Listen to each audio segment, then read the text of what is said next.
ಚಾನಲ್ಗೆ ತಮಗೆಲ್ಲರಿಗೂ ಸ್ವಾಗತ. ಬನ್ನಿ, ಇವತ್ತು 20 ಡಿಸೆಂಬರ್ 2023 ಚಿನ್ನದ ಬೆಲೆ, ಬೆಳ್ಳಿ ಬೆಲೆ ಮತ್ತು ಕಚ್ಚಾ ತೈಲದ ಬೆಲೆ ಏನಾಯಿತು ಅಂತ ನೋಡ್ಕೊಂಬರೋಣ. MCX multi commodity exchange market ಚಿನ್ನದ ಬೆಲೆ ಬಂದು ಇವತ್ತು 24 ಕ್ಯಾರೆಟ್ ಚಿನ್ನದ ಬೆಲೆ ಬಂದು ಬೆಂಗಳೂರಿನಲ್ಲಿ ಇಂದು 6,300 ರೂಪಾಯಿ ಪ್ರತಿ 1 ಗ್ರಾಮ್. ಅದೇ ಪ್ರತಿ 100 ಗ್ರಾಮಿಗೆ 6,30,000. ನಿನ್ನೆಗೆ ಹೋಲಿಸಿದ್ರೆ ಇವತ್ತು ಪ್ರತಿ 100 ಗ್ರಾಮ್ ಚಿನ್ನಕ್ಕೆ ಸುಮಾರು 3,800 ರೂಪಾಯಿ ಅಷ್ಟು ಇವತ್ತು ಏರಿಕೆ ಕಂಡಿದೆ. ಅದೇ ಬೆಳ್ಳಿಯ ಬೆಲೆ ಬಂದು ಬೆಂಗಳೂರಿನಲ್ಲಿ ಇವತ್ತು ಪ್ರತಿ 1 ಗ್ರಾಮಿಗೆ 76 ರೂಪಾಯಿ 20 ಪೈಸಾ. ನಿನ್ನೆಗೆ ಹೋಲಿಸಿದ್ರೆ ನಿನ್ನೆ 75 ರೂಪಾಯಿ 50 ಪೈಸಾ ಇದ್ದಿದ್ದು ಇವತ್ತು 76 ರೂಪಾಯಿ 20 ಪೈಸಾ ಬೆಂಗಳೂರಿನಲ್ಲಿ ಪ್ರತಿ 1 ಗ್ರಾಮ್ ಬೆಳ್ಳಿಯ ಬೆಲೆ. ಅದೇ ಪ್ರತಿ 1 kg ಬೆಳ್ಳಿಯ ಬೆಲೆ ಬಂದು 76,200 ರೂಪಾಯಿ ಏರಿಕೆ ಕಂಡಿದೆ. ಇವತ್ತು ಕಚ್ಚಾ ತೈಲದ ಬೆಲೆ ಬಂದು ಏರ್ತಾ ಇದೆ. ಈ ವಾರ ನೋಡ್ಬೋದು ನೀವು, ಬೆಲೆ ಬಂದು 6,252 ರೂಪಾಯಿ. ಹಾಗೆ ಸವರಿನ್ ಗೋಲ್ಡ್ ಬಾಂಡ್ 22ನೇ ತಾರೀಕು ಡಿಸೆಂಬರ್ 2023 ಕ್ಲೋಸ್ ಆಗುತ್ತೆ.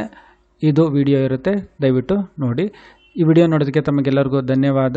ದಯವಿಟ್ಟು ಚಾನಲ್ನ ಸಬ್ಸ್ಕ್ರೈಬ್ ಮಾಡಿ, ಲೈಕ್ ಮಾಡಿ.